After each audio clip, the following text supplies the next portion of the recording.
नमस्कार दोस्तों, Study Galaxy के यूट्यूब चैनल पे मैं आपका स्वागत करता हूँ। Phrasal verbs A to Z series का ये है वीडियो नंबर 3।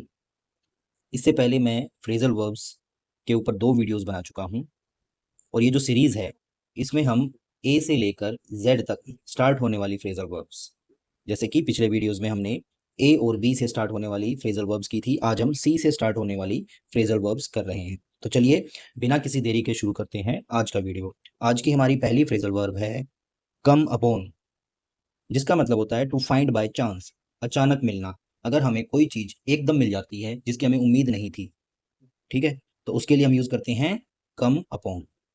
जैसे कल मुझे अलमारी में अचानक एक पुराना फोटो एल्बम मिल गया, यानी कि अलमारी में वो कुछ ढूंढ रहा था तो उसे अचानक वो कुछ और ढूंढ रहा था लेकिन मिल क्या गया, एक एल्बम मिल गया उसको। तो इस तरीके से अगर कोई चीज हमें अचानक से मिल जाए जिसकी हमें उम्मीद ना हो तो उसके लिए हम यूज करते हैं कम अपॉन। तो इस सेंटेंस को कैसे यूज करेंगे इंग्लिश में? Yesterday I came upon an old photo album in the cupboard, यानी कि जब मैं अलमारी में कुछ ढूंढ रहा था तो तभी मुझे एक पुरानी फोटो एल्बम मिली, तो उसके लिए हमने यूज किया केम अपॉन। अगला है कोप विद, इसका मतलब होता है टू मैनेज या सामना करना या झेलना। कॉम्पिटिटिव एग्जाम्स में इस फ्रेजल वर्ब को हमेशा एरर के साथ पूछा जाता है, जैसे कोप अप लगा के, कोप अप विद, इस तरीके से पूछता है वो, ठीक है। वो आपको इस तरीके से दे देगा कोप अप विद, यानी कि सेंटेंस के अंदर ऐसे इस फ्रेजल वर्ब को ऐसे बना के डाल देगा अप के साथ, जबकि अप कभी भी यूज नहीं होता। इस बात का ध्यान रखना है पहले तो, हमेशा कोप विद होता है, कोप अप विद गलत है। अब इसका मतलब होता है टू मैनेज, किसी चीज को झेलते हैं या सामना करते हैं। जैसे कि उसने अपनी बीमारी का बहादुरी से सामना किया, तो सामना किया तो उसके लिए कैसे यूज करेंगे हम इसको? She bravely coped with her illness, जिसका मतलब हुआ कि उसने अपनी बीमारी का सामना किया। तो कोप विद का मतलब होता है सामना करना या किसी चीज को झेलना। अगला है कट डाउन, जिसका मतलब होता है टू रिड्यूस, कम करना या घटाना। डॉक्टरों ने उसे चीनी कम करने की सलाह दी, ठीक है, यानी कि उसे को अपनी डाइट में चीनी को कम करना है, तो उसके लिए हम क्या यूज करेंगे? Cut down. जैसे doctors advised him to cut down sugar, तो यहां पर इस तरीके से कट डाउन का यूज होगा। अगला है कट ऑफ, जिसका मतलब होता है टू स्टॉप या डिसकंटिन्यू, बंद करना या किसी चीज को काट देना। बिल न भरने पर बिजली काट दी गई, तो इसके लिए कैसे यूज करेंगे इसको सेंटेंस में? The electricity was cut off due to non payment, ठीक है, तो बिजली काटना मतलब कट ऑफ, तो इस तरीके से कट ऑफ का यूज करेंगे। अगला है कट आउट फॉर, जिसका मतलब होता है सुटेबल फॉर, योग्य होना, एलिजिबल होना।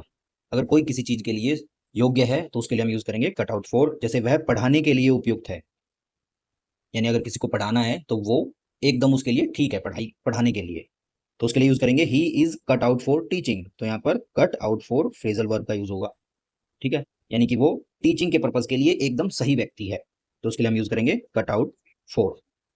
अगला है कट आउट। अब देखिए यहाँ पर फोर भी था, ठीक है, और जब बगैर फोर के यूज हो तो कट आउट का मीनिंग बदल जाता है, जिसका मतलब होता है टू रिमूव ए पीस, जिसको हिंदी में बोलते हैं काटना या अलग करना। सेंटेंस से समझेंगे, उसने पत्रिका से एक चित्र काट दिया या काट लिया, तो कैसे यूज करेंगे? She cut out A picture from the magazine, तो यहाँ पर कट आउट का मतलब सिंपल सा है टू रिमूव। अगला है कट अप। अब यहाँ पर अप का यूज हुआ है कट के साथ, तो मीनिंग चेंज हो गया, जिसका मतलब होता है डिस्ट्रेस्ड, परेशान या दुखी होना। परीक्षा में फेल होने के बाद वह बहुत दुखी थी, यानी कि जब वो दुखी थी तो उसके लिए क्या यूज करेंगे हम? Cut up. She was cut up after failing the exam, तो यहाँ पर जो कट अप यूज हुआ है वो किसके लिए? दुखी होने के लिए यूज हुआ है। अगला है डाई डाउन, जिसका मतलब होता है ग्रेजुअली डिसअपियर, धीरे धीरे शांत होना या कम होना। जैसे कि आधी रात के बाद शोर धीरे धीरे शांत हो गया, the noise died down after midnight, तो यहाँ पर कम होना या शांत होने के लिए यूज कर रहे हैं हम यहाँ पर डाई डाउन का। अगला है डाई आउट, यहाँ था डाउन, अब डाई के साथ आउट का यूज किया है, ध्यान रखेंगे, जिसका मतलब होता है टू वैनिश, लुप्त हो जाना या खत्म हो जाना। करोड़ों साल पहले डायनासोर लुप्त हो गए, तो सेंटेंस में कैसे यूज करेंगे लुप्त होने के लिए? Dinosaurs died out millions of years ago, अब यहाँ पर जो डायनासोर हैं वो लुप्त हो गए हैं, ठीक है, तो इसलिए डाइड के साथ हमें आउट का यूज करना है, जिससे बन जाएगा डाई आउट। अगला है डिस्पोज ऑफ, जिसका मतलब होता है टू सेल और थ्रो अवे, तो उसके दो मीनिंग निकल के आ रहे हैं, बेचना और छुटकारा पाना, ठीक है, किसी चीज को बेच देते हैं या किसी चीज को किसी चीज से छुटकारा पाते हैं तो उसके लिए यूज करते हैं हम डिस्पोज ऑफ। जैसे उसने अपने पुराने कपड़े बेच दिए, ठीक है, पुराने कपड़े यानी कि उससे छुटकारा पाना था तो उसके लिए उसने बेच दिया, तो दोनों का यूज हो गया यहाँ पर। तो she disposed of her old clothes, तो यहाँ पर डिस्पोज ऑफ यूज हो रखा है। अब देखिए यहाँ पर डिस्पोज के साथ टू का यूज है, इस वाली फ्रेज में डिस्पोज के साथ टू का यूज है, यहाँ पर डिस्पोज के साथ ऑफ का यूज था। तो इन्हीं चीजों का हमें एग्जाम में ध्यान रखना है। तो जैसे ही यहाँ पर ऑफ था इसका मतलब था बेचना, और जैसे ही यहाँ पर टू लगा इसका मतलब हो गया इंक्लाइंड टू, इच्छुक होना, जो किसी चीज के प्रति इच्छुक होता है।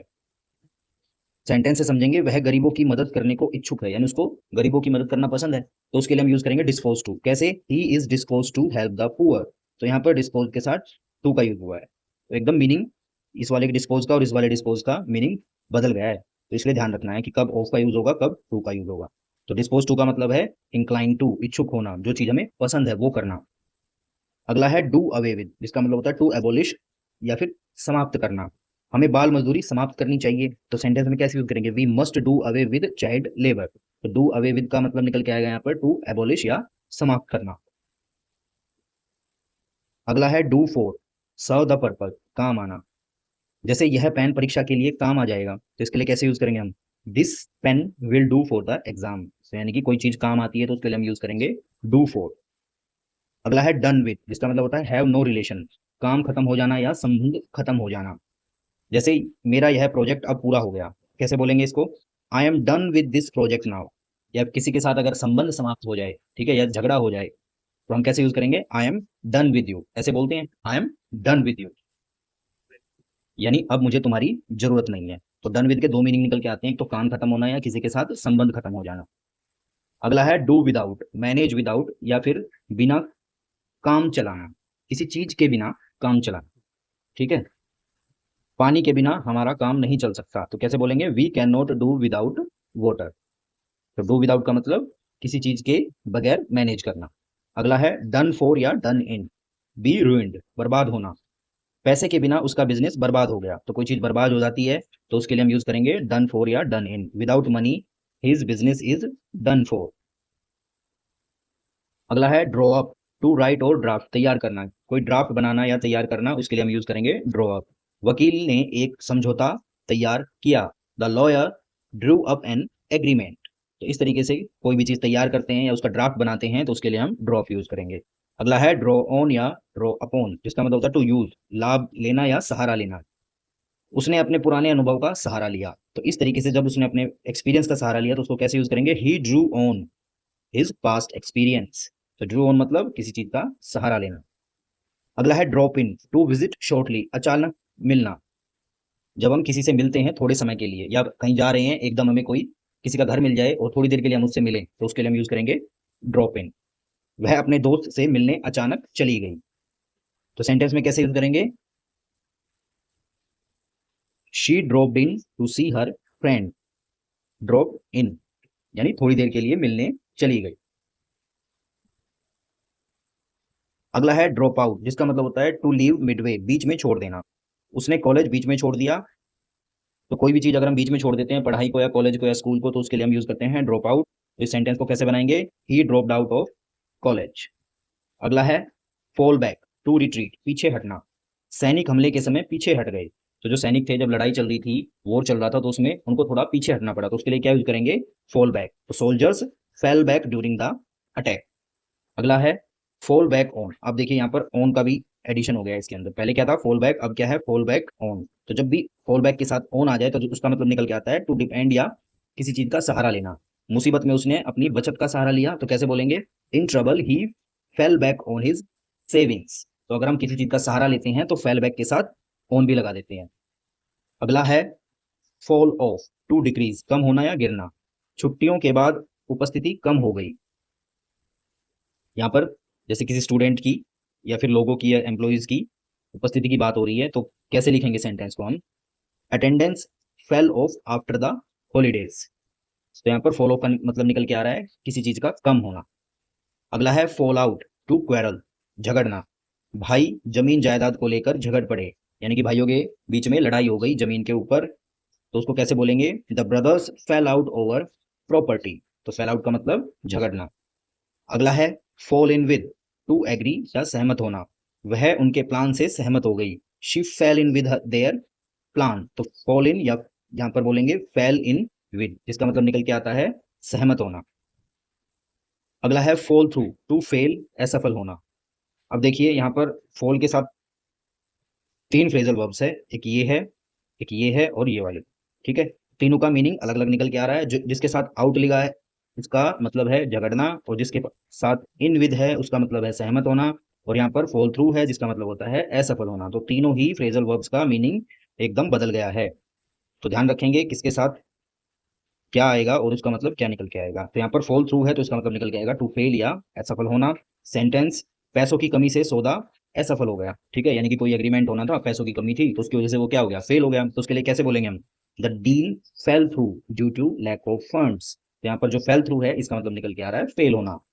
अगला है फॉलो अप, जिसका मतलब होता है टू कंटिन्यू या फिर आगे बढ़ना। सेंटेंस से समझेंगे डॉक्टर ने इलाज को आगे बढ़ाया, यानी कि अगर हम किसी डॉक्टर के साथ किसी डॉक्टर से अपना इलाज करवा रहे हैं और बार बार उसको विजिट करते हैं डॉक्टर को उस बीमारी से, उस बीमारी को ठीक करवाने के लिए, तो उसको हम बोलते हैं फॉलो अप, ठीक है। तो डॉक्टर ने इलाज को आगे बढ़ाया, the doctor followed up the treatment. तो यहाँ पर फॉलो अप का मतलब टू कंटिन्यू। अगला है गेट अहेड, टू प्रोग्रेस या आगे बढ़ना। मेहनत ने मेहनत से इंसान जीवन में आगे बढ़ता है, तो hard work helps you get ahead in life. तो गेट अहेड का मतलब आगे बढ़ना। तो दोस्तों आपको ये वीडियो कैसा लगा? अगर आपको ये वीडियो पसंद आया तो इस वीडियो को लाइक कीजिएगा और हमारे चैनल को सब्सक्राइब कीजिएगा। मिलते हैं अगले वीडियो में नई फ्रेजल वर्ब्स के साथ, तब तक के लिए जय हिंद।